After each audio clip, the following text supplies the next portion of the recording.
por ahí un reloj, ¿no? Con eso podemos darle velocidad al reloj. Entonces la velocidad de operación del micro pues es dependiente de la frecuencia del reloj. Entonces no solo el CPU está bajo la dependencia del reloj, la mayoría de los microprocesadores cuyas funciones esenciales de tiempo son también derivadas de este reloj. Por ejemplo, contadores. Cuando manejamos contadores, vamos a ver que hay contadores automáticos, o sea, que toman una señal de una frecuencia y con eso empiezan a incrementarse. Temporizadores también tiene que ver con reloj. Todo lo de comunicaciones seriales también tienen que generar señales con un periodo o una frecuencia muy precisa, muy estable. Y entonces, bueno, pues se utiliza también esta señal de reloj. Ya lo habíamos comentado, el aumento del consumo de potencia. O sea, el consumo de potencia del microprocesador depende de la frecuencia. O sea, hay una relación directa entre el consumo de energía y la frecuencia del reloj. Entonces, a alta velocidad, pues consume más energía que a baja velocidad. Entonces, a la hora de estar diseñando la aplicación, pues ver a qué velocidad de trabajo queremos, ¿no? Pues lo ideal, bueno, siempre como que nos vamos por la idea de tener el micro más rápido. Pero vamos a ver que depende de la aplicación. Si esa aplicación la podemos hacer con un micro de menor velocidad, pues eso nos va a traer ahorros de energía. Bien, cada micro pues tiene un rango especificado para la frecuencia de su reloj. O sea, nos dice de qué velocidad debe ser el reloj que necesitamos ponerle. Entonces el diseñador pues, debe determinar la frecuencia del reloj que necesita y seleccionar la manera de generar esta señal.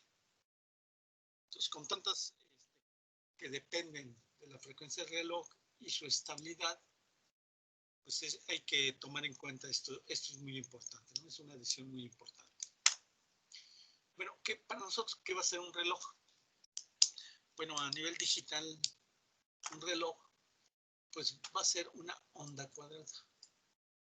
O sea, algo que nos genera una onda cuadrada, para nosotros lo vamos a considerar como un de reloj.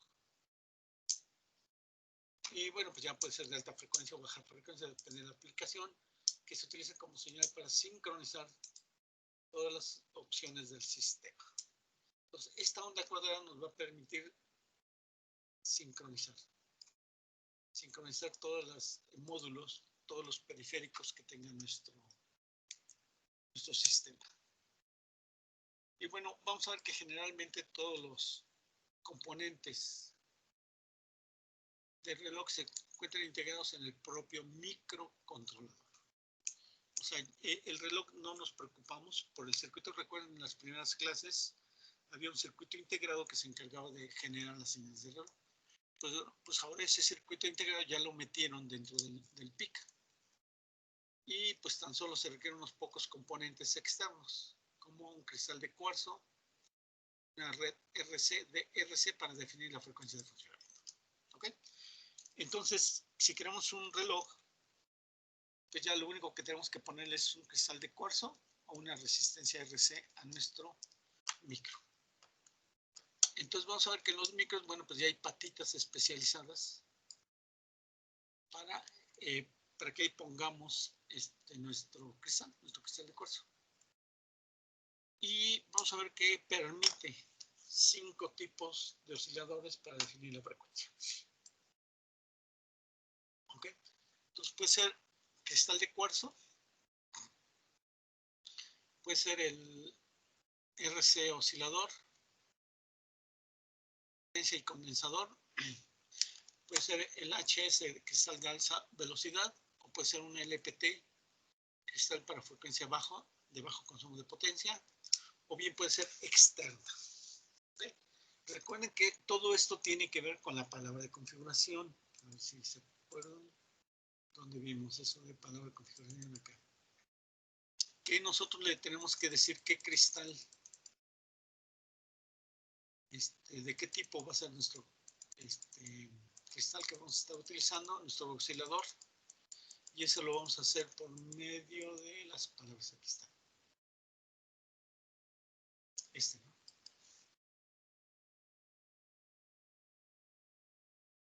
Con nosotros le decíamos a nuestro micro cuál de estas 5 opciones queremos.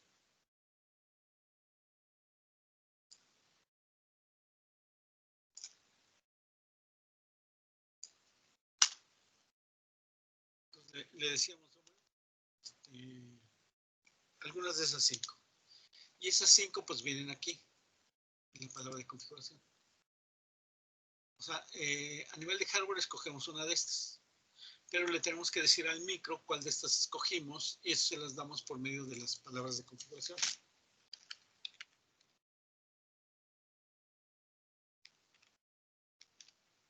Por medio de la palabra de configuración, que recuerden que eran los fusibles, ¿no?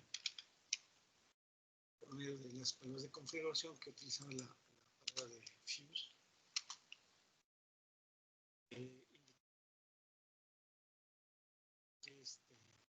Bueno, pues aquí también lo tenemos. Eran 20 y bueno, era en ensamblador. Y en lenguaje C, la palabrita de fuse. Con eso indicábamos.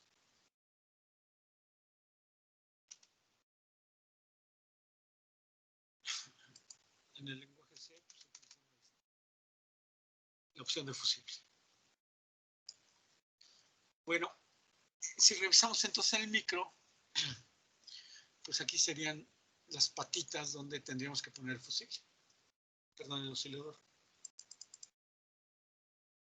Ya trae trae electrónica, permite entrar en resonancia este cristal de cuarzo y de ahí genera la señal cuadrada para nuestro micro. ¿Okay? Vamos a ver que tiene un reloj interno de 8 megas y otro de 31 kilohertz. Entonces también con las palabras de configuración nosotros le decimos, por medio de estos, ¿cuál queremos usar? ¿Queremos usar el externo? ¿Queremos usar el interno? Y del interno si es de 8 o si es de 31. Pero además trae un divisor programable. O sea, nos sale esta frecuencia de 8 o de 31 kHz y pasa a un divisor. Y ese divisor genera frecuencias, divide las frecuencias, ¿no? Le genera aquí directamente una frecuencia de 8, o bien genera de 4, de 2, de 1, de 500, 250, 100. Trae una opción, diferentes opciones de frecuencia. ¿Okay? Aunque inicialmente decían que nomás era de 8 y de 31, vamos a ver que con este divisor nosotros podemos poner más frecuencias, ¿no? Y para eso, bueno, pues tenemos que seleccionarlo por medio de estos códigos, y estos códigos los vemos por medio de un registro que se llama precisamente, o tiene que ver con el oscilador. Activamos estas banderas corresponden a estos bits, y estos bits hacen que se genere o que se trabaje con alguna de estas frecuencias. Es un multiplexor. Entonces escoge alguna de estas 8 frecuencias y es la que pasa a este módulo, que a su vez lo selecciona de acuerdo a la palabra de configuración, lo pasaría el CPU. Pues básicamente así es internamente cómo estaría el hardware asociado al oscilador. Bueno, ¿qué pasa si trabajamos con el modo externo? Bueno, pues en el modo externo pues va a haber 2 patitas, oscilador 1 y oscilador 2, y ahí es donde se va a poner. En el modo de funcionamiento del oscilador se selecciona por los bits que se envían durante la programación de determinadas palabras de configuración. El oscilador externo se puede configurar para funcionar en uno o varios modos, que habilita que funcione a diferentes velocidades y utiliza diferentes componentes para establecer la frecuencia. El modo de funcionamiento se selecciona durante el proceso de escribir un programa en el microprocesador y habíamos comentado, esa sería la opción de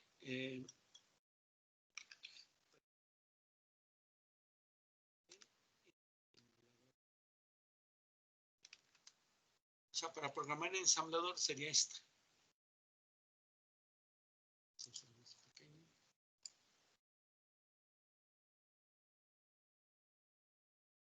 Para programación en ensamblador sería esta parte.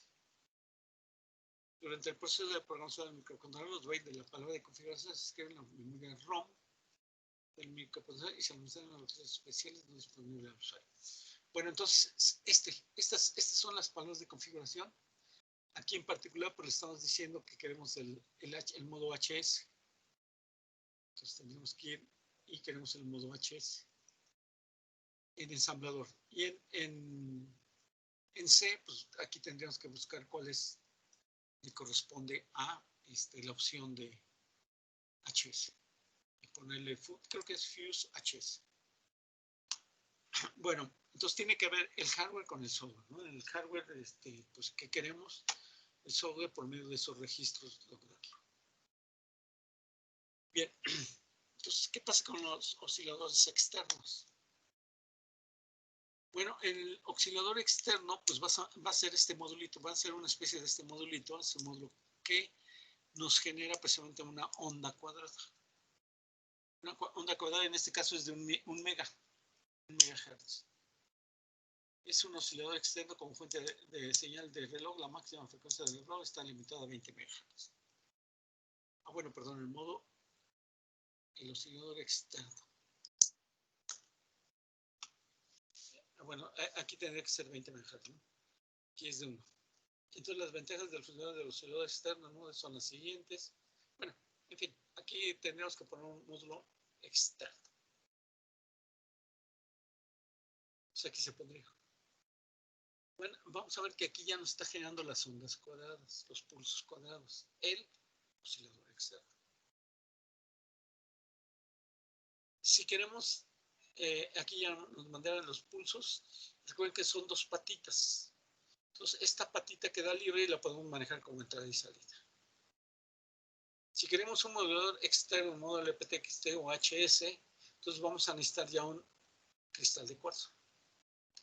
El módulo LPT, para un oscilador de cristal de cuarzo, se le conoce como un resonador de baja frecuencia y trabaja para frecuencias entre 32 y 200. Entonces, bueno, se va a la tienda y se pide, bueno, quiero un cristal de cuarzo de la frecuencia que queramos. Y la diferencia con este cristal de cuarzo y este oscilador externo es de que ya nos da la señal cuadrada. Ya nos da pulsos cuadrados. Y el cristal de cuarzo no. El cristal de cuarzo pasa a través de un oscilador y el oscilador ya nos da las señales cuadradas. Aquí el oscilador nos da señales senoidales. O sea, el cristal de cuarzo nos da señales senoidales que aquí, digamos, como que se transforman en pulsos. Bueno, entonces ese sería el externo. Esto sería un cristal de cuarzo. Depende de la frecuencia, que sería el EPT, baja frecuencia. En XT ya es frecuencias intermedias hasta 8 MHz. Y el modo HS pues es el que usamos, que es mayor de 8 MHz. Y bueno, pues sería algo parecido a esto. O sea, en las patitas tendríamos que poner un cristal de cuarzo internamente al oscilador y nos genera los pulsos. Hay un cristal muy utilizado que es el cristal de frecuencia de 32.768. Ustedes van a la tienda y dicen, quiero un cristal de cuarzo de 32 kilos. Pues está bien. Oiga, quiero un cristal de 32, 7.770. No, pues no lo tengo. Un cristal de 32, 7.000. No, un cristal de 32, 770. Sí, ¿cuántos quieres? Conclusión, este es un cristal muy utilizado. ¿Y por qué es muy utilizado? Pues simplemente tomen la calculadora, a ver, hagan esa práctica, tomen la calculadora, pónganle 32,768 entre 2 y vayan haciendo varias veces. Y me dicen al final qué resultado tienen. O sea, pongan en su calculadora 32,768 entre 2 y háganlo varias veces. Y me dicen cuál es el resultado más pequeño que obtienen.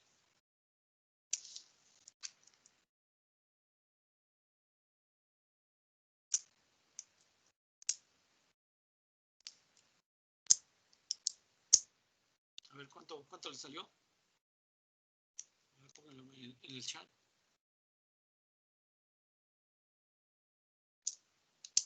A ver, dice que es 0.2. Ay, como que no. A ver, otro. Pero vamos a hacer entonces. Cristal. Sería que 32,768 entre 2. Igual.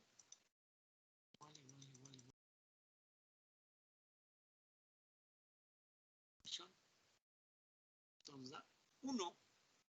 O sea, quiere decir que es un cristal que si le hacemos divisiones entre 2, que utilizando un circuito flip-flop, no sé si lo vieran, es muy fácil hacer un divisor entre 2 de frecuencia. Entonces tenemos 1. ¿Y para qué nos sirve un segundo? ¿Para qué queremos una señal de un segundo? Bueno, pues tiene que ver todo lo que tiene que ver con los relojes. Es la base, el tiempo de base, o como llaman, la base, ¿no? Base de tiempo para todos los relojes, para los cristales. Entonces, los primeros relojes que aparecieron, no sé si les tocó a usted ver, los de pulsera, cuando le iban a cambiar la pila, lo abrían y estaba precisamente este cilindrito. Cilindro. Bueno, pues es el cristal de cuarzo. Y es el que da la frecuencia de un segundo. Y ya de ahí sacan todas las bases de tiempo. Bueno, entonces este es para el modo de baja energía, para los relojes. Está el XT, el modo HS. Esta es la forma en que se conectaba. Había otros más económicos, resonadores dinámicos. Sí, este costaba como 20 pesos, yo creo. Eso a lo mejor costaba como 3 pesos, 2 pesos. Pero si quieren todavía cosas más baratas, pues se van a un circuito RC. Una resistencia, le ponen un capacitor. Hay unas tablitas por ahí. Ah, esta es la tabla. Pero hay una formulita. No está aquí, pero hay una fórmula para saber, dado una resistencia, saber el capacitor, o al revés, conociendo el capacitor, dar la resistencia, se podía calcular la frecuencia de trabajo. Y entonces, pues era lo más barato, ¿no? Una resistencia y un capacitor. Y con eso teníamos nuestro oscilador. Aquí está la frecuencia de la oscilación, está calculada por la fórmula 2 sobre T. Esta es la fórmula para la frecuencia.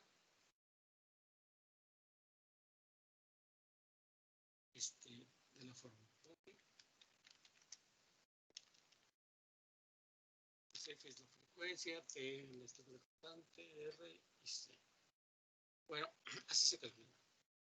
O bien ya nos da una tablita, y con esta tablita pues ya calculamos con la frecuencia. Bueno, pero ¿qué es lo que pasa? Que sí funciona, pero el problema de la resistencia y el capacitor que es inestable. Es susceptible a las variaciones de temperatura. Y entonces, ¿qué pasa? Pues que estas frecuencias no son exactas. Entonces, si queremos una aplicación donde pues la frecuencia no queremos frecuencias tan exactas, pues adelante. Podemos utilizar un RC. Pero si ya queremos cierta precisión, ya tendríamos que utilizar un cristal de cuarzo.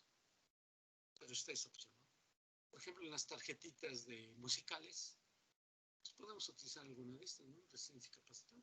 No requiere tanta presión, nomás es un sonido el que se va a generar.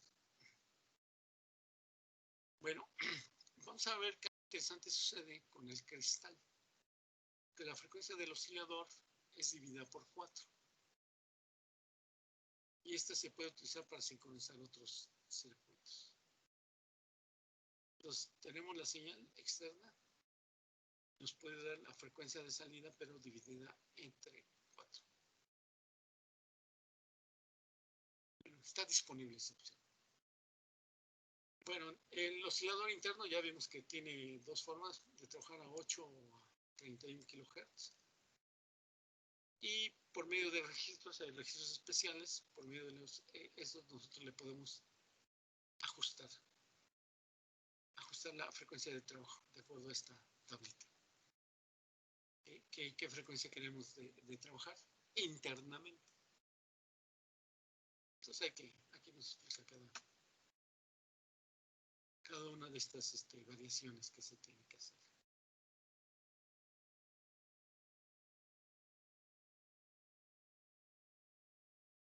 Vamos a ver que tiene dos patitas. Pero ¿qué pasa si utilizamos el reloj interno? Bueno, pues quedan libres estas dos patitas.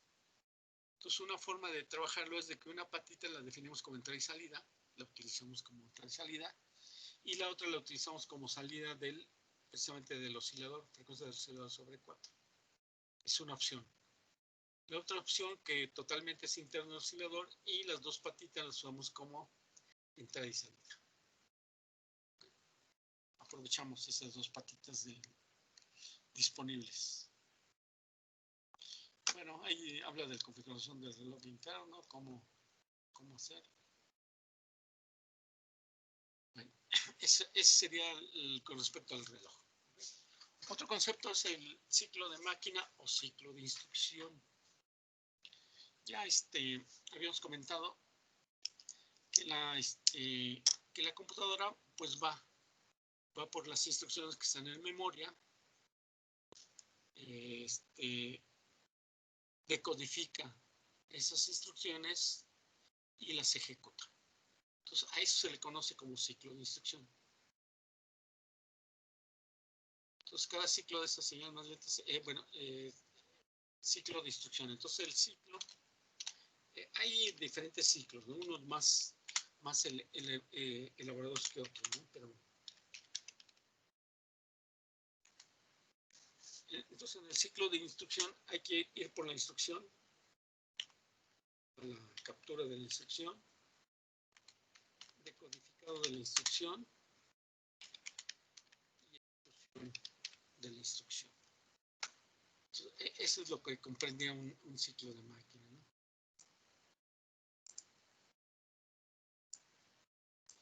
Y entonces, pues vamos a ver que para eso también necesita una señal para sincronizarse. Y precisamente es la que da el micro. Entonces, el microprocesador, la señal principal de reloj, es dividida por un valor fijo y se genera una señal de frecuencia inferior.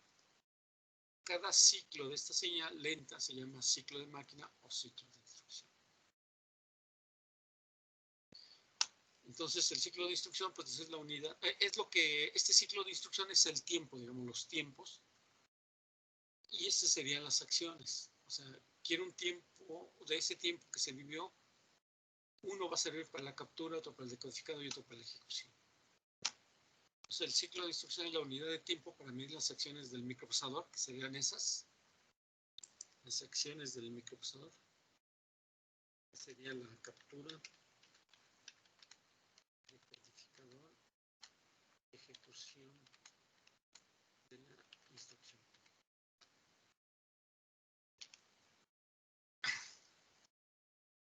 Y pues se utiliza precisamente por eso, para saber cuánto tiempo toma una instrucción para ser ejecutada. Entonces, la señal original crea fases o tiempos dentro del ciclo de instrucción. Aquí dice que se divide en 4 y que la frecuencia, eso nos va a dar una idea de cuánto dura la ejecución de una instrucción, ¿no? Entonces, si nosotros le ponemos a nuestro micro un reloj de 20 MHz, internamente se divide entre 5 y esto nos da 200 nanosegundos. Y con eso pues podemos calcular cuánto va a durar nuestra instrucción y cuánto va a durar nuestro programa. Entonces, ¿qué pasa si ponemos uno de 4, uno de 1 MHz, uno de 32.78? Pues aquí nos da la frecuencia y el periodo. Entonces vamos a ver que una frecuencia popular de reloj para aplicaciones de muy bajo nivel de potencia, que se incluyen los relojes de pulsera, pues es la frecuencia que les comentaba. Y esto tiene un periodo de ciclo de instrucción de 122 segundos. Y pues el resultado es un consumo muy bajo de energía. Bueno, otro parámetro también que vamos a estar manejando pues es la configuración del PIC. Entonces, ¿cómo configuramos el PIC? Pues esto lo vamos a hacer por medio de los fusibles en C. Debemos de, llamar el club use delay, aquí le damos el cristal con el cual queremos trabajar, y esos serían los fusibles. Y esto, pues ¿para qué nos sirve? XT, pues oscilador de cristal estándar, no WDT, el perro guardián, no protección de memoria, no put sim power up timer, el temporizador para cuando se enciende la micro, no brown out, sin detección de pérdidas de energía, caídas de voltaje, no LVT, sin promoción de baja tensión. Ese sería de cómo se utilizarían los bits de configuración en el PIC. Y pues vamos a ver que con use delay podemos utilizar esta expresión. Use delay 4 megas o use delay cristal clock 16 o use delay internal 16. Bueno, son las principales, ¿no? ¿Qué diferencia hay? Bueno, pues indica que la frecuencia está funcionando, indica a qué frecuencia está funcionando nuestro oscilador con esto. O sea, dice cristal, quiere decir que le vamos a poner un cristal y a esa frecuencia va a estar trabajando el oscilador. Se utiliza, ya internamente lo necesita el compilador para manejar algún periférico. O sea, el compilador. ¿Se acuerdan que nosotros hicimos un delay de 200, delay de 300? Bueno, pues eso el compilador lo sabe y lo ajusta. Él ajusta los tiempos. Y para eso pues necesitan saber a qué frecuencia está el cristal. ¿Okay? Entonces, eso le da información para que se puedan generar los retardos. Entonces, nos permite activar multiplicadores, divisores internos, accionar los osciladores internos cuando el microprocesador los trae, por ejemplo. Hay otra que es delay crystal clock. Te indica el compilador que tenemos un cristal externo de 4 megas, sería externo de 4 megas, y que la frecuencia que llega al CPU es de 16 megas. O sea, dos frecuencias. La frecuencia de trabajo del reloj y la frecuencia del reloj del micro y la frecuencia del oscilador, que tiene que ver con el cristal. Pues aquí la definimos. Por lo tanto, el compilador, esta es información para el compilador. El compilador tiene varias funciones de tiempo. O sea, tiene varios generadores, varios contadores que tienen que ver con el tiempo. Bueno, pues utiliza esta directiva para ajustarse. Entonces, configura correctamente el PLL de la CPU para alcanzar los 16 MHz. O sea, un módulo interno que tiene. Use delay internal clock.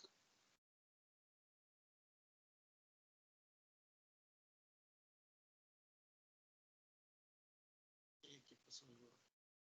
Bueno, este clock, el use delay internal, ¿qué significa internal? Que va a usar el reloj interno, el oscilador interno del micro, y el reloj pues va a trabajar a esta velocidad. Son las variantes que vamos a tener del use delay. ¿Okay? Para definir la frecuencia de oscilación, de acuerdo al cristal que tenemos, y la frecuencia del reloj, la frecuencia de trabajo del micro. ¿Qué es lo que pasa? Pues que entonces podemos tener dos frecuencias. Una, la del trabajo, y otra, la del oscilador. Y vamos a ver qué es lo que se utiliza. Que en el microcontrolador, está el microprocesador, pero también hay periféricos. Y entonces, por ejemplo, un periférico USB, para funcionar, pues necesita como 48 MHz. Y el micro, pues puede funcionar a 4 MHz. Entonces tenemos dos frecuencias de trabajo, ¿no? Una frecuencia, un cristal de 40 MHz, o 48 MHz, y una frecuencia de 4 MHz, que sería la del micro. El micro trabajando a baja frecuencia, por lo de cuestiones de consumo de energía, y los 48 MHz para poder activar un periférico de comunicación de alta velocidad. Y por eso es esta razón, ¿no? O sea, un cristal a una velocidad alta y un reloj a una velocidad baja para el micro. Y para los dispositivos que tengan, que sean de alta velocidad. Este es un ejemplo de cómo está la estructura del reloj del 4550. Y es precisamente lo que les comentaba, que aquí tenemos un oscilador. Este es un oscilador externo, es de 20 MHz, pasa a través de un multiplicador de frecuencia. Así como hay divisores de frecuencia, o sea, que bajan la frecuencia, vamos a ver que un PLL, un circuito de amarre de fase, nos aumenta la frecuencia. O sea, tenemos 20 MHz y nos los puede subir hasta 96 MHz.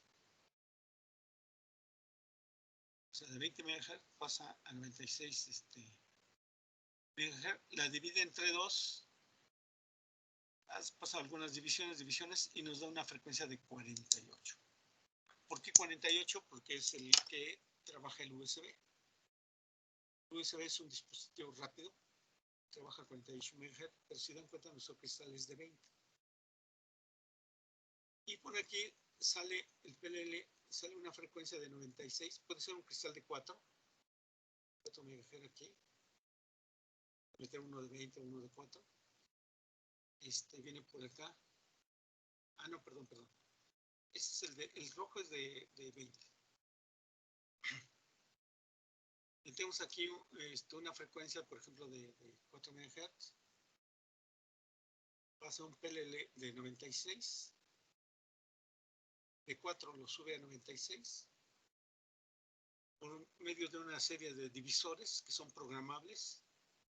La bajamos, bueno, la podemos subir también, que está haciendo aquí 48.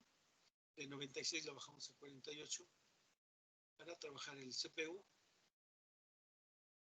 Bueno, son dos opciones, ¿no? Para trabajar algún periférico de 48. Esta es una opción también para trabajar el USB a 48. Es cuando se trabaja con el USB. Cómo configurar el reloj para trabajar con USB. Y aquí es normal, ¿no? Cómo trabajar el CPU. Aquí el CPU está trabajando. Pero también viene otro. En su momento, dependiendo del micro, hay que ver cómo está funcionando su sistema de reloj, sus multiplicadores de reloj y sus divisores de reloj, para que a partir de esta frecuencia base, nosotros podemos crear frecuencias más rápidas o frecuencias más bajas. Depende de la aplicación. Bueno, ese sería el circuito de reloj del 4550. Bueno, hay un concepto que se llama pipeline, que es lo que se está trabajando en los micros. Y vamos a ver bueno, ya vimos el concepto de computadora RISC, el concepto de mapa o arquitectura Harvard, Bueno, pues ahora le agregamos otra cosa que sería el pipeline. Entonces vamos a ver que las características, ¿no? Las características de un PIC pues sería el conjunto de instrucciones. Sería mapa de memoria que utiliza la arquitectura Harvard. Y otra más que sería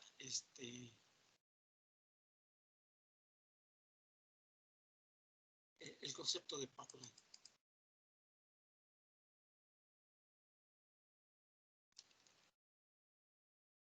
O sea, las instrucciones pueden ser o sea, esas tres características fueron lo que le dieron la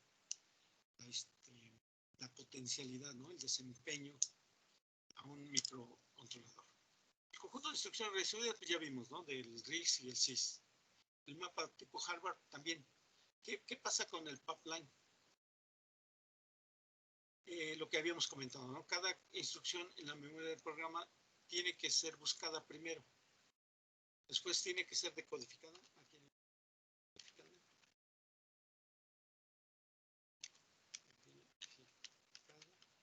Y después ejecutada.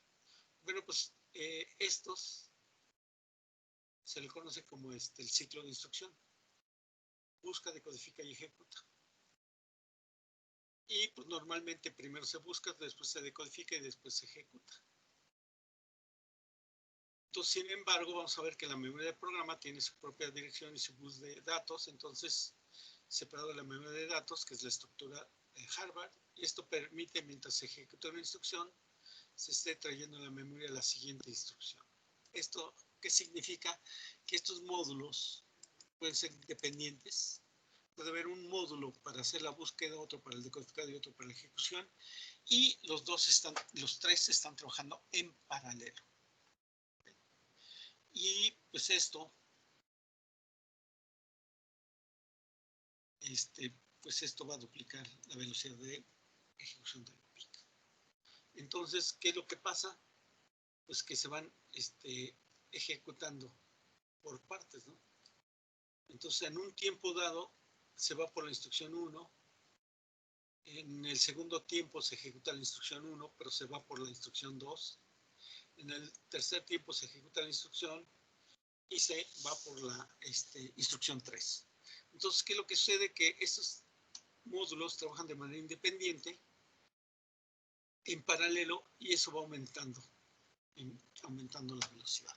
De tal manera que se dice que una instrucción, o bien un ciclo de instrucción, captura, decodificación y ejecución, pues al final vamos a ver que por cada pulso de reloj se va a ir ejecutando una instrucción. ¿Okay?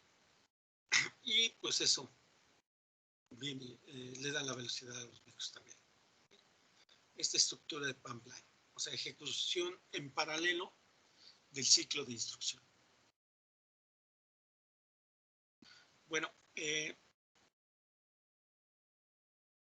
alimentación de un PIC. Bueno, normalmente el microcontrolador 16F84 pues se va a alimentar a 5 volts. Esto se aplica entre los patitas BDD y BCC.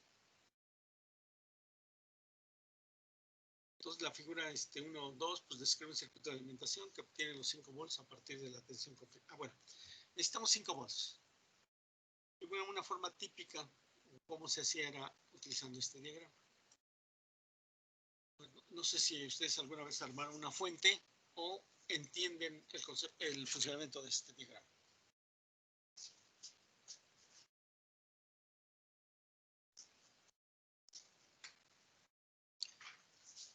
¿Qué es lo que hace?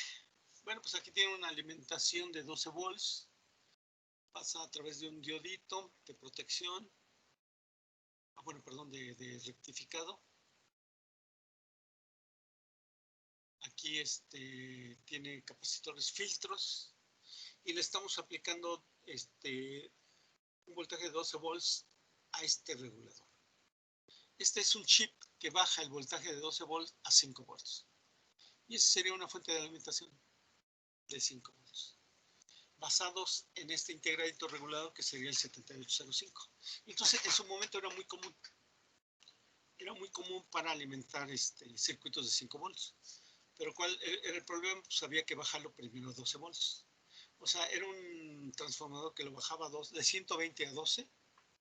Y esto era la parte de regulación. Y así se utilizaba para alimentar los 5 volts a nuestro micro. ¿Qué otras opciones había?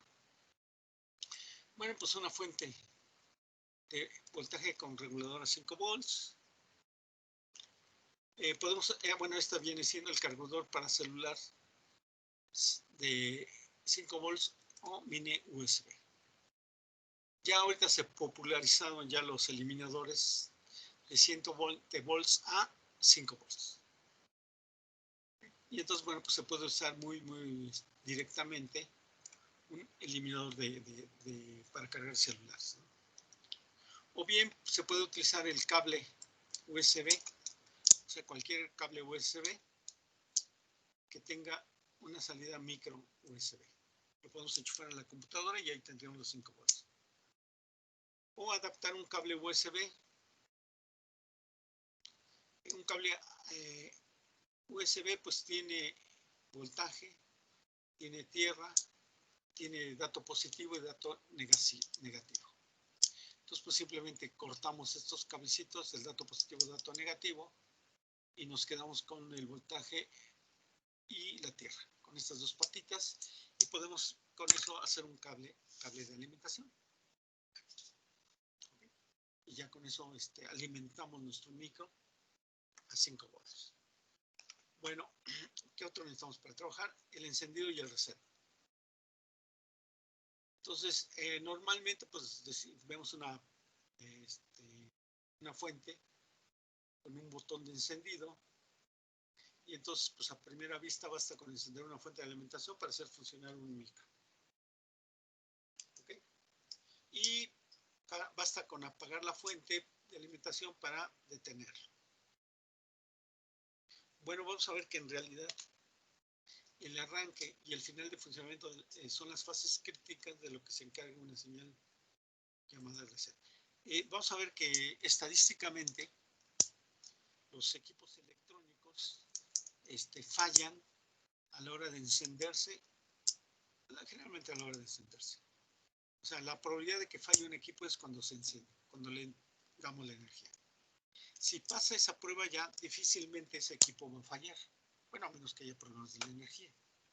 ¿Okay? Entonces, un problema es a la hora de encenderlo. Entonces hay que cuidar bien, por eso de los transitorios, por eso de el voltaje que empieza a estabilizarse, es lo que en su momento afecta a los circuitos digitales. ¿Por qué? Porque no le estás dando 0, no le estás dando 5 volts, sino que le estás dando un voltaje variable, que va de 0 a 5 volts.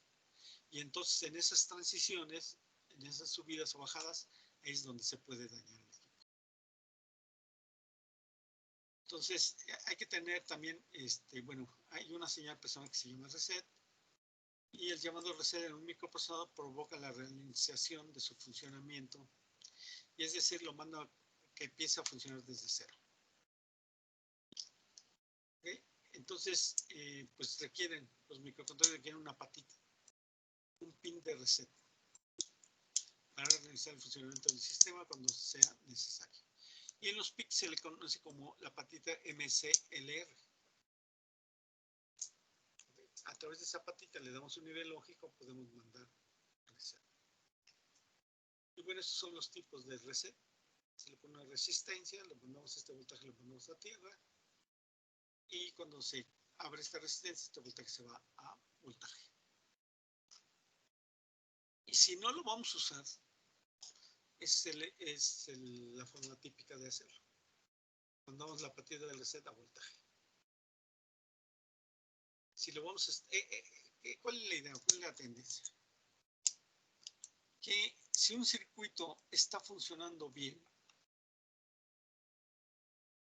¿para qué nos serviría el reset? ¿O cuándo se va a usar el reset? Si este circuito está bien diseñado. Este circuito está muy bien diseñado. Si la fuente de alimentación también está súper protegida o es muy estable, la teoría es de que este circuito no va a fallar. La teoría nos dice que entonces no necesitamos un reset. Y por eso en algunos sistemas ya no traen reset. Ya el reset ya está deshabilitado, ya lo están utilizando, bueno, lo mandan a 5 volts.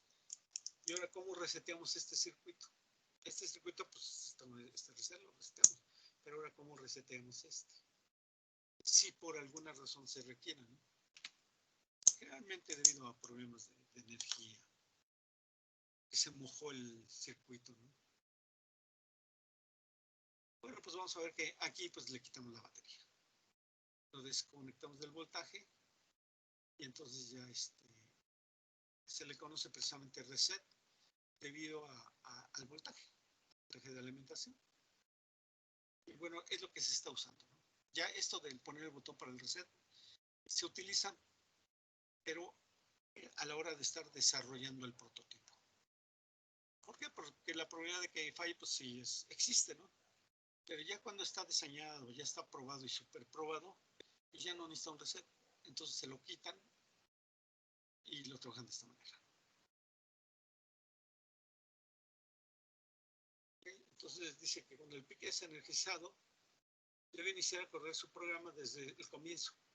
Entonces, en particular para el micro 16F4, desde su vector de reset.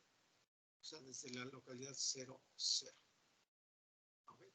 Bueno, esto solo ocurrirá si un circuito explícito es incorporado para detectar cuando el PIC es alimentado y forza al conmutador de programa a 0. Entonces necesitamos un circuito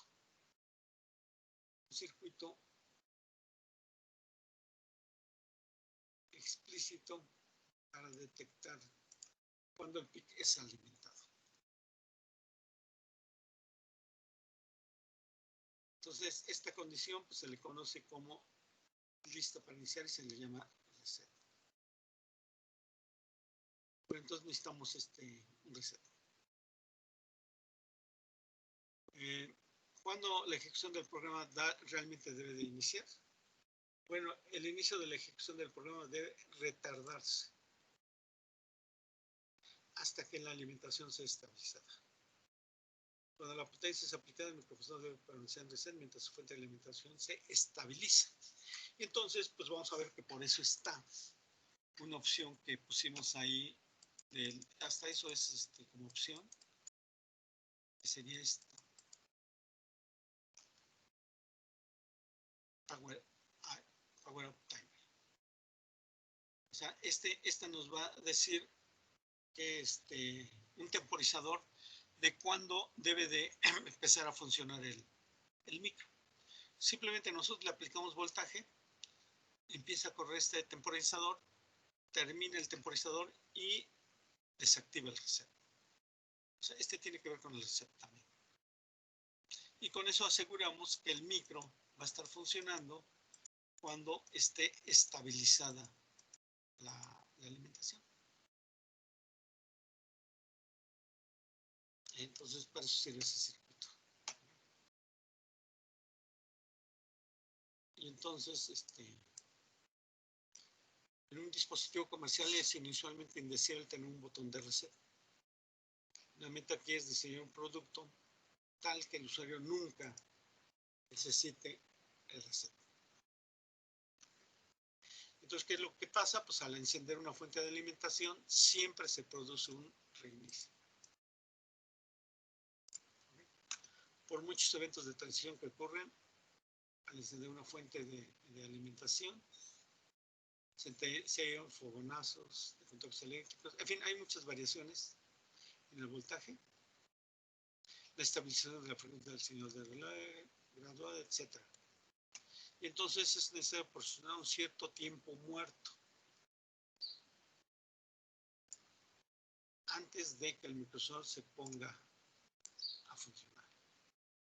Y entonces es esto, ¿no? Entonces es el tiempo, hacemos la alimentación y la alimentación no es instantánea, sino que tiene un cierto tiempo de estabilización, ¿no? Hasta que llega llega exactamente a los 5 voltios. Bueno, al voltaje conocido.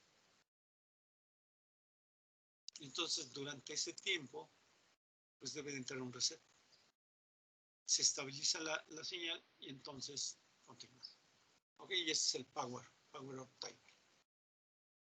Y está incluido dentro del chip que puede ser habilitado al usuario utilizando por medio de la barra de configuración. Ahora, también cuando el PIC detecta que la alimentación ha sido aplicada y alcanza entre 1.9 y 1.7, bueno, se activa el power up timer que nos da 72 milisegundos. Es una variación de 72 milisegundos, suficiente para que se estabilice, garantizando que el voltaje alcanza el voltaje correcto. Bueno, a ver, ese es uno, el power up timer. Hay otro, dice tan pronto, le vamos a poner 1. O sea, este es un temporizador que tiene que ver con el encendido. Bueno, hay otro que también que tiene que ver con el encendido, que nos dice que tan pronto como transcurre el tiempo, otro temporizador denominado temporizador de encendido del oscilador, o el oscilador Startup Timer, genera otra señal de reinicio durante la duración de 1024 periodos del oscilador.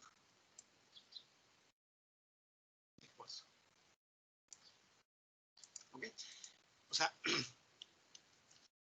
este oscilador genera otra señal de inicio con una duración de 1020. Es temporizador. Este es un temporizador que tiene que ver con el oscilador que va a contar 1024 pulsos. Al expirar el tiempo muerto marcado por el reset de la figura y al poner a alto la patita de reset, todas las condiciones se han cumplido y el procesador se pone a ejecutar la primera instrucción del programa. ¿Okay? Entonces, como se dieron cuenta que siempre fallaba, bueno, no, perdón, estadísticamente fallan los equipos cuando se enciende, entonces le metieron varias protecciones para asegurarse que el micro va a estar funcionando cuando está estabilizado. Cuando está estabilizado el voltaje y cuando está estabilizado precisamente el reloj. Cuando nosotros ponemos a trabajar un reloj, por ejemplo, de 10 megas, lo ponemos, si le ponemos ahí un osciloscopio, vamos a ver que al principio no son 10 megas. Al principio como que el oscilador anda subiendo y bajando la frecuencia, se estabiliza y ahora sí nos da los 10 megas. Pero en esas oscilaciones de bajadas y subidas, pues puede afectar los contadores, el micro, ¿no? Su reinicio inclusive. Entonces por eso también le ponen otro temporizador de tiempo muerto. Pero lo que está haciendo es contando 1024 periodos del oscilador. Pasan esos y después de este tiempo se supone que el oscilador ya está estable. Entonces, pues ya empieza a trabajar. Bueno, pues aparte hay otro. Aparte de este reinicio controlado que ocurre al encender una fuente de elementos, hay dos tipos de reinicio denominados blackout y blankout que pueden proceder durante el funcionamiento del microprocesador, así como apagar una fuente de alimentación. ¿Qué es lo que habíamos comentado? Que es pues aquí la fuente se está cayendo. Es cuando se empiezan a descargar las baterías, el microcontrolador experimenta unas caídas mucho más rápidas. Pues son lentos, los componentes internos detienen su funcionalidad y gradualmente ya se puede así llamado el reinicio de brownout. Cuando hay una caída de voltaje. Cuando hay una caída de voltaje así lenta, pues lo detecta el micro y se resetea.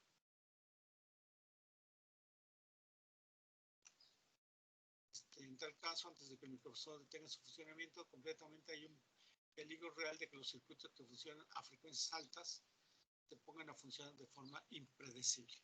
O sea, esta bajada de voltaje pues, va a afectar los osciladores, ¿no?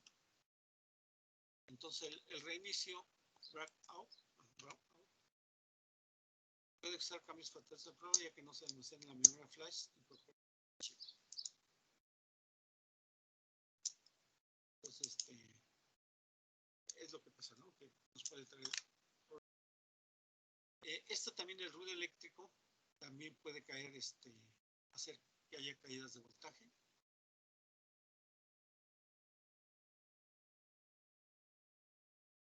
Y bueno, son condiciones que afectarían al micro, ¿no? Que tienen que ver mucho con el voltaje.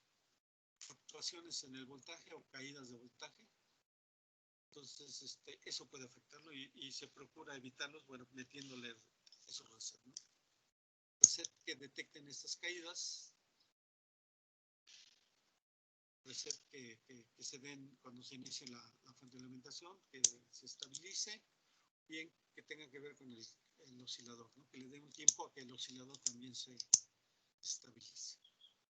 Bueno, son medidas de seguridad que hacer que al inicio el micrófono funcione.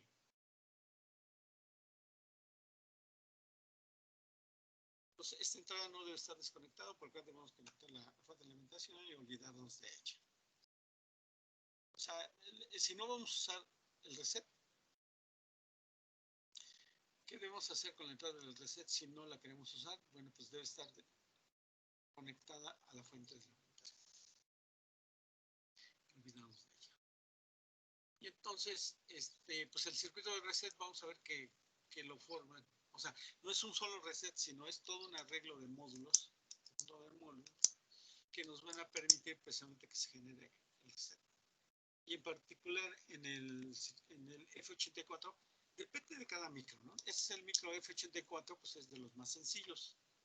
Entonces, fíjense, aquí dice chip reset. Entonces, nos va a generar un reset. ¿En qué condiciones nos va a generar un reset? Atrás.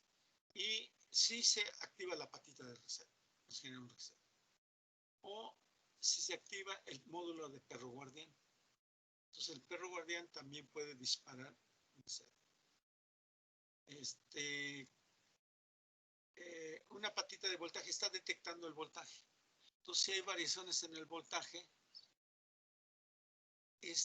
lo detecta y manda el reset. Okay.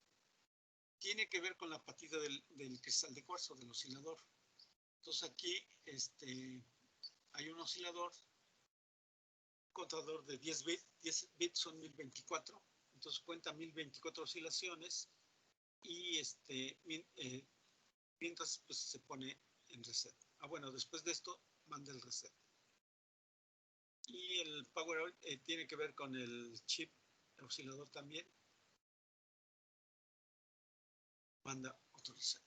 Entonces, 1, 2, 3, 4, 5 condiciones que pueden activar el reset en nuestro micro. Y todas esas pues, son protecciones, ¿no? Para prevenir un mal funcionamiento. Generalmente es al inicio, ¿no? De nuestro chip. Entonces, hay dos cronómetros que detectado durante el inicio del pic. Uno es el timer start oscilador, mantiene el pic en reset hasta que el oscilador es estable. El otro, el power up timer, que provee un retardo fijo de 72 milisegundos para generar un reset mientras la fuente de alimentación se estabiliza. Conclusión, pues con estos dos temporizadores en el chip, la mayoría de las aplicaciones no necesitan un circuito externo de reset. Y entonces, pues la tendencia es que no haya reset, no hay un botón de reset. Les digo, se pone el reset, pero cuando estamos en la etapa de diseño, ¿no? Cuando se está haciendo el prototipo.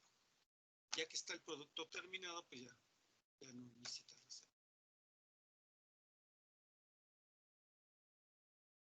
Esa sería la patita del reset. Bueno, entonces ya el siguiente tema serían los puertos de entrada.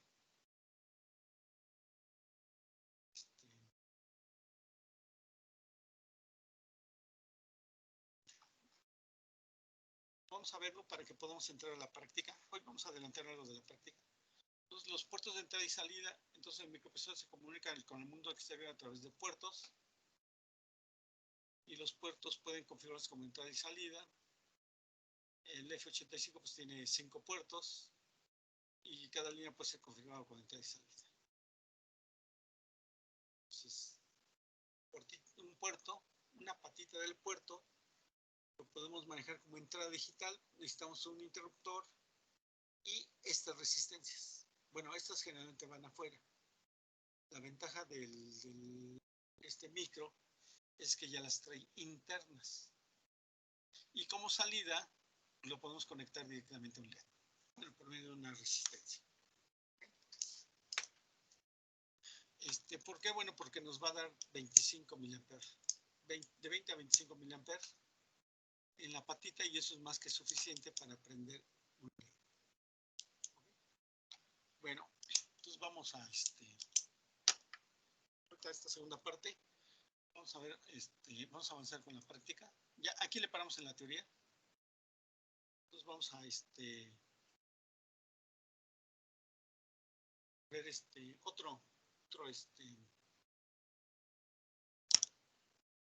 otro programa.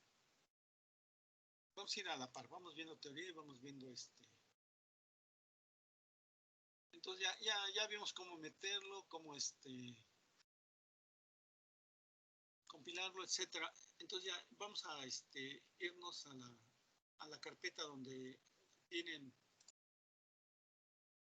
los archivos y vamos a ver entrada y salida de puerto. Bueno, tiene 2. Vamos a ver cualquiera. Vamos a ver el puerto. Bueno, el primero, a ver, y después vamos al puerto 2. Ajá. Okay. Bueno, entrada y salida de puerto. Entonces, ¿qué es lo que vamos a hacer aquí? Bueno, dice, lee el puerto B y lo muestra en el puerto D. ¿Se acuerdan? Fue lo que hicimos en ensamblador. Okay. Entonces, se define, bueno, vamos a ver el concepto de los registros especiales. Y ahora lo que vamos a hacer es esto. Vamos a trabajar con el micro 18F4550. Vamos a trabajar con estos fusibles. Recuerden, estos fusibles lo podemos poner en una sola línea. Por ejemplo, aquí. Hacemos fus. Y aquí ponemos todos los fusibles. Okay. En lugar de estar poniendo una línea por fusible, podemos poner solamente una línea que abarque todos los fusibles. Por ejemplo, aquí está el fusible de oscilador mayor a 4 MHz. Aquí está el no sin perro guardián, sin protección de memoria, sin el power timer, sin detector de caída de voltaje y sin programación en baja tensión. No, hasta los podemos comentar porque les digo, muchos ya se van por default. Okay, ahorita los dejamos nada más como, digamos, para que se los vayan aprendiendo. Pero se pueden quitar, ¿no? Se pueden comentar. Use delay de 20 MHz. O sea, queremos trabajar un cristal de 20 MHz. Bueno, ¿qué es lo que hacemos? A ver, déjenme ver el otro. ¿Qué diferencia hay entre uno?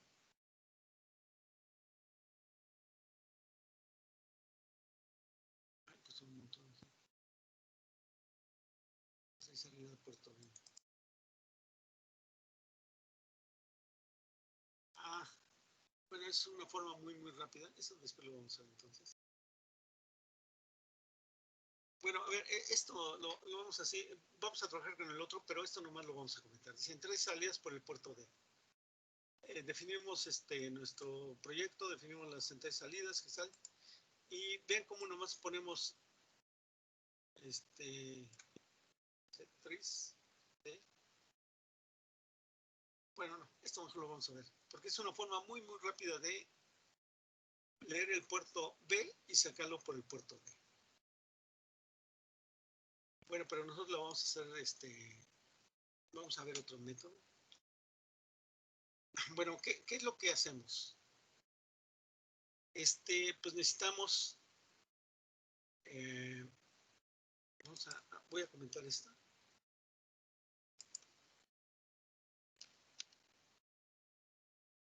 Voy a quitar este comentario.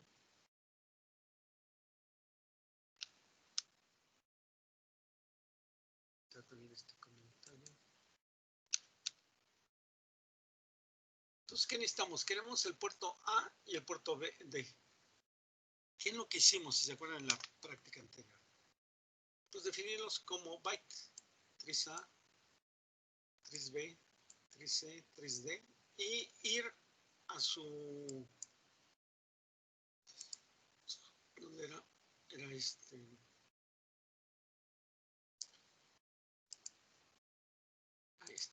donde veíamos registros, ¿no? Le poníamos aquí el 4550 y nos aparecían todos estos registros. De ahí teníamos que investigar cuál era el 3A, 3B, etcétera. A ver, vamos a buscar el 3A F92. Aquí está. 3B F93. 3C F94. O sea, teníamos que tomar estos y aquí lo definimos como bytes. Y bueno, pues trabajarlo, ¿no? Y entonces, ¿qué decíamos? Bueno, pues 3D lo definimos como salida, 3B lo definimos como entrada. Utilizamos las resistencias pull-up, si recuerdan, las resistencias pull-up, que son las que nos proporciona nuestro micro. Estas. O sea, ¿cómo le hacemos? ¿Cómo le decimos al micro que queremos trabajar con estas resistencias que tiene interna? Pues precisamente es esta instrucción. Resistencias internas pull-up en el puerto B.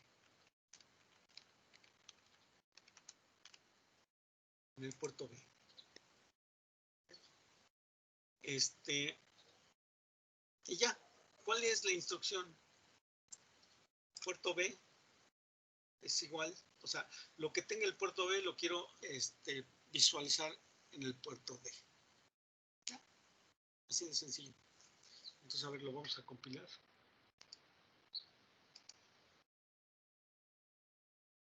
Dice que no hay errores. Entonces nos iríamos allá a Proteus. Esto ustedes ya lo tienen. Entonces se van a Proteus, buscan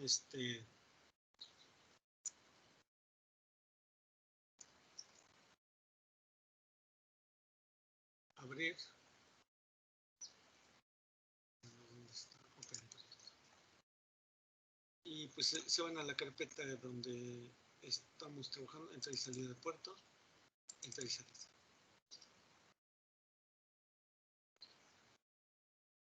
Ok, entonces, ¿qué le estamos diciendo? Bueno, esta es otra forma de trabajar. A ver, vamos a ver cómo le está. O sea, pusimos el micro, micro, y si se dan cuenta, las entradas B, entradas B, sería el puerto B. Aquí las tenemos. Esto es ¿cómo se define un vector? Perdón, un bus. En este bus podemos meter todas las señales que queramos. ¿Okay? Entonces definimos el puerto D, definimos un puerto D también con un bus. Aquí están las señales RD0, corresponden a la patita 19, y le ponemos una etiqueta llamada D0. Es arbitrario, le podemos poner cualquier etiqueta. Y hagan de cuenta como si fuera una tubería, una pared. Quieren atravesar una pared y tienen que mandar 8 cables. Entonces hagan de cuenta que es el tubo donde van a ir los 8 cables. A cada cable le ponen una etiqueta. Y este tubo, pues le vamos a llamar puerto D, que se va a hacer el bus. Hacemos otro tubo que le vamos a llamar puerto B. Y esas serían las etiquetas de 8 cables que van a ir al puerto D. Ahora sí, ¿a dónde lo mandamos? Pues lo podemos mandar acá, decimos puerto B. Bueno, perdón, aquí de estas etiquetas ya las podemos mover, o aquí ya con la etiqueta que le hemos puesto esta, la podemos referenciar. Decimos que el puerto B, o sea, más bien dicho, hablamos por etiquetas. Etiquetas B0, B1, B2, B4. Estas etiquetas corresponden a B0, B1, B2, B4, B7. Para el puerto D, ahora tendríamos las etiquetas de 0, D1, D6, D7. En lugar de estar trayendo 8 líneas para acá, para el puerto B, y otras 8 líneas del puerto D para acá, utilizamos este concepto de etiquetas y ya, digamos, queda más simple en nuestro diseño, ¿no? Ya no vemos aquí que se crucen líneas ni nada. Bueno, a este le cargamos el programa. Entrada y salida, versión 2, puerto, ya está cargado. Le damos a ejecutar. Entonces, ¿qué pasa? Que yo le voy a meter un 9, una aquí, pasa por el micro y nos da la. Aquí le meto un 9, pasa y nos da un 9. Entonces, cualquier valor que yo ponga a la entrada de B, en la patita B, pues aquí lo lee y lo envía a la salida. Es lo que está haciendo esta instrucción. Puerto D es igual. ¿Ok? Pero les decía que había otra forma de hacerlo. Bueno, hay varias formas. Esta sería una. La otra, ¿qué hacemos? Nos vamos aquí donde dice, hay que definir todo esto, ¿no? Nos vamos donde dice registro, ver, registro. ¿Okay? Y entonces le decimos que toda esta tabla de etiquetas y direcciones, que haga un archivo .include. Le damos clic. En otras palabras, vamos a copiar toda esta información en un archivo. Aquí le pongo el nombre. Aquí le pongo el nombre que quiero que se genere, ¿no?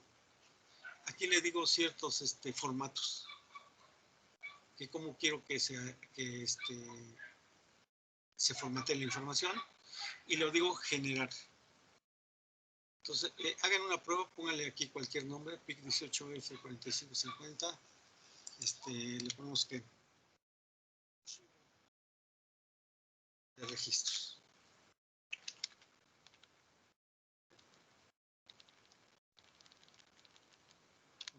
Archivo de registros.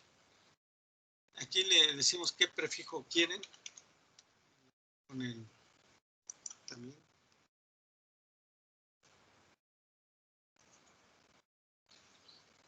Y le decimos que lo genere. Y entonces van a la tabla o a la carpeta donde está almacenado su práctica. Oh, ¿dónde lo tenían? Porque lo tenían trabajos. Y nos vamos a ver qué era entrada y salida de puerto. Entonces, aquí debe de haber algo que se llame registro. Bueno, búsquenlo en su carpeta donde lo hayan localizado. Aquí está, archivo de registros. Le dan clic. Bueno, ese que me lo va a abrir con. Y aquí está. Aquí hizo una copia en un archivo H. En particular, ya está hecho y voy a borrar esto. Se generó un archivo, o sea, fue bien, registro. Les dije que el 4550, que haga el include y que le ponga este nombre. ¿Okay?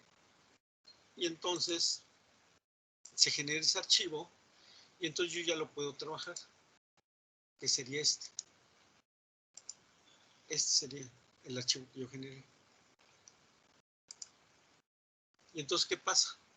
Pues que yo ya no necesito aprenderme, yo no necesito revisar todo esto. Entonces, esto lo puedo quitar.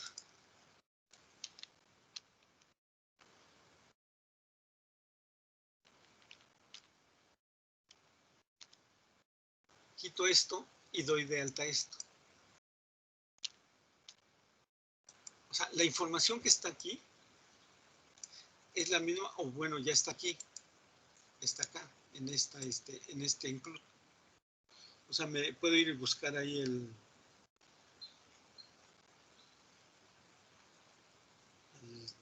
TXL, el 3, porque aquí ya están los 3A, aquí ya está, byte, F3, byte, quién sabe qué. Estas líneas ya están en este archivo, entonces yo ya no necesito ponerlas acá.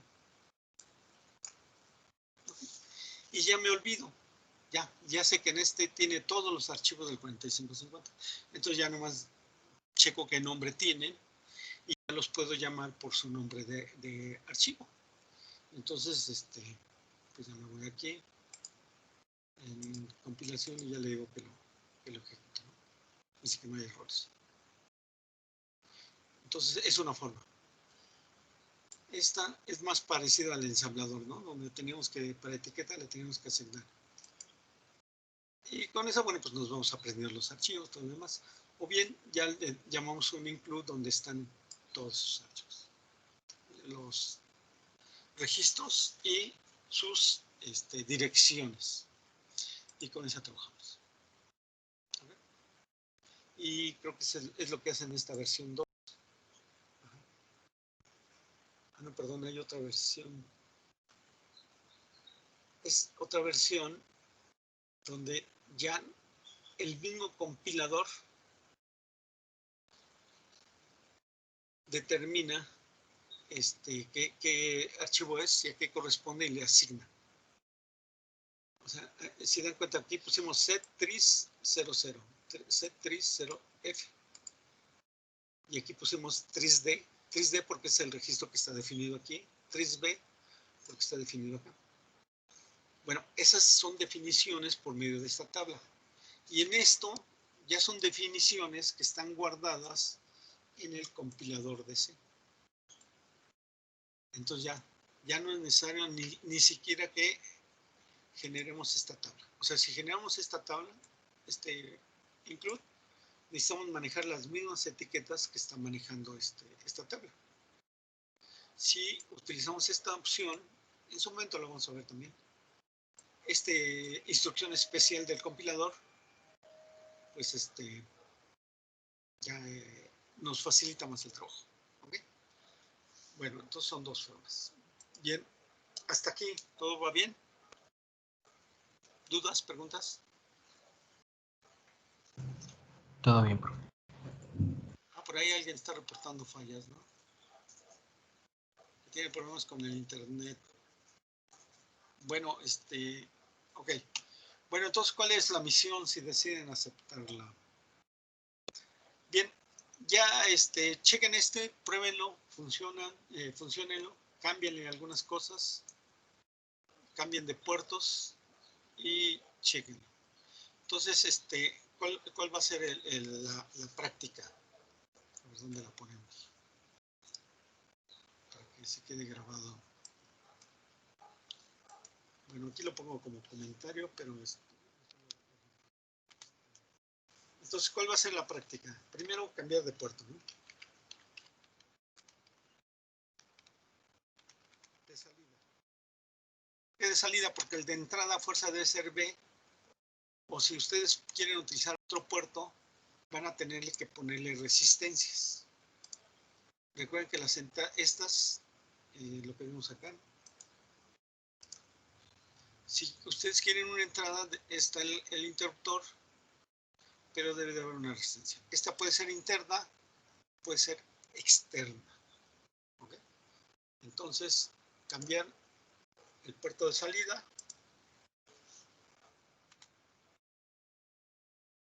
El puerto de entrada.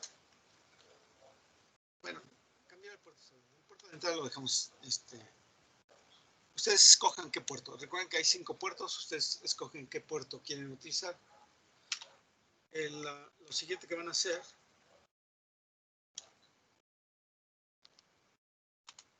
cambiar el puerto de salida es entrada de 8 bits, aplicarle una función compleja.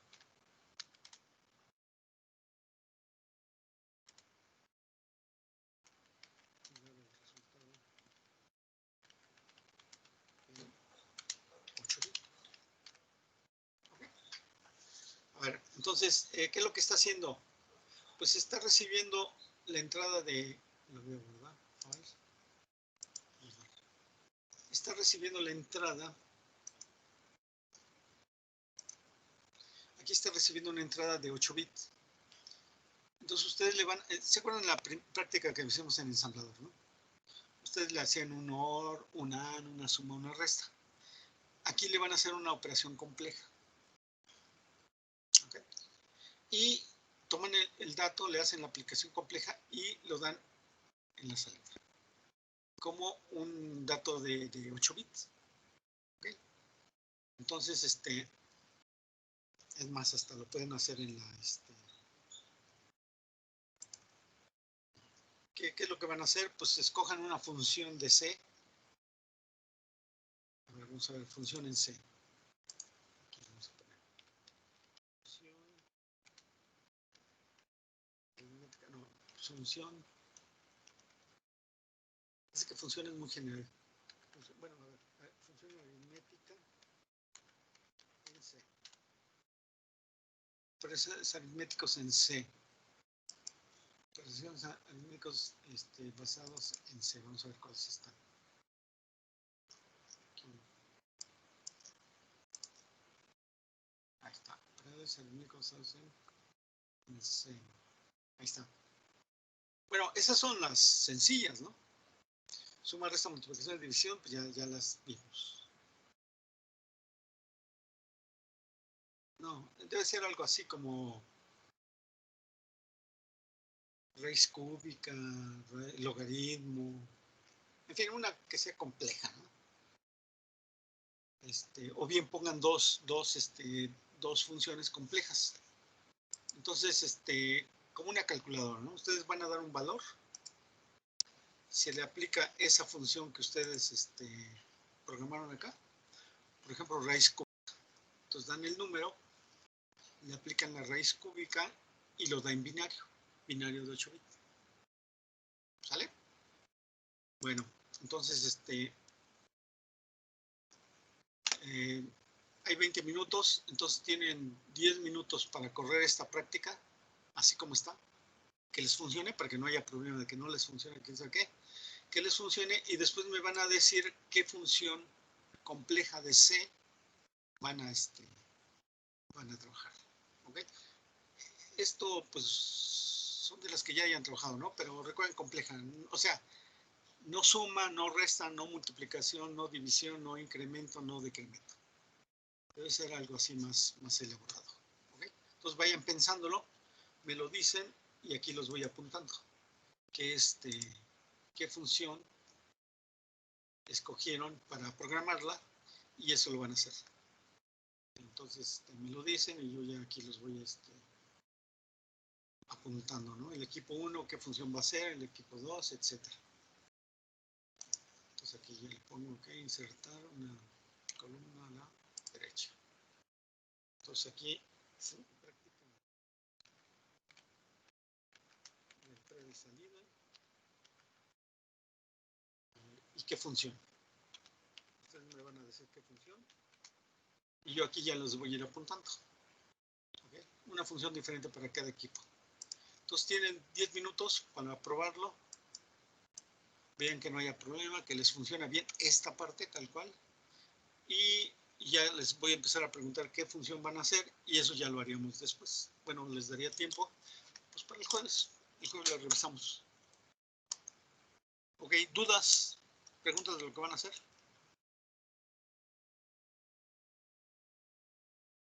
Bueno, entonces damos 10 minutos y en 10 minutos les pregunto qué función.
Bueno, nos quedan ya 10 minutos. A ver, ¿alguien ya lo probó? A ver, levanten la mano los que probaron ya este sistema, vean que sí funciona.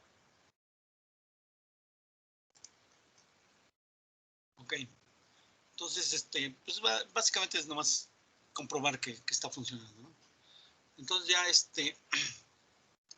ya vieron, ¿no? Ya con calma estudian la sintaxis. Entonces, a ver, pues hay que ver, ¿no? ¿Qué funciones se pueden implementar? Está, por ejemplo, el seno, coseno, tangente, coseno, arcotangente. Serían las funciones logarítmicas, ¿no?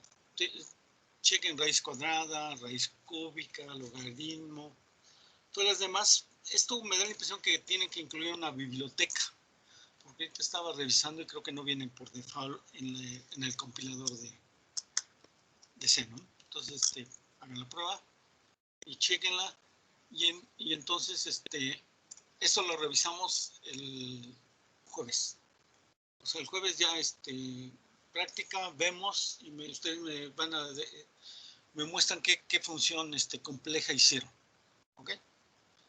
Les voy a decir, hacemos una lista y el primero que me muestre, digamos, raíz cúbica, pues ya se la acepto, y el otro que traiga preparado raíz cúbica o lo quiera hacer, pues ya no lo va a poder hacer. Tiene que buscar otra operación o bien la combinación de dos funciones. ¿Ok? Entonces hay que hacer una tablita donde ustedes ponen el dato de entrada de 8 bits y van a poner qué es lo que tienen la salida.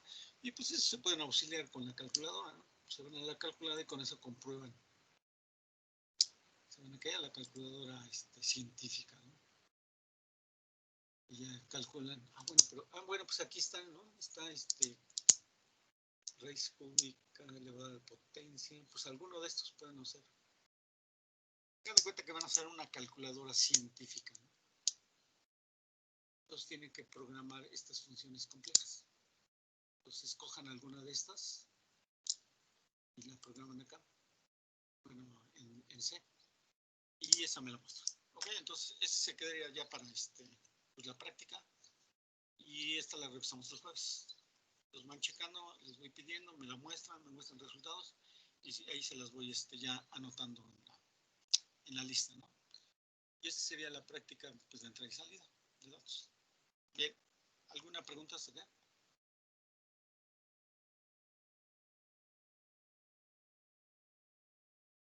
Pues bien, si no hay preguntas, entonces aquí le paramos y nos vemos el jueves. Y ya revisamos esta práctica y le vamos a hacer así. Revisamos, bueno, en este caso revisamos práctica, la primera parte y la segunda parte, pues continuamos con algo de teoría. Ahí no nos vayamos atrasando en teoría. Bien, entonces aquí le paramos y nos vemos el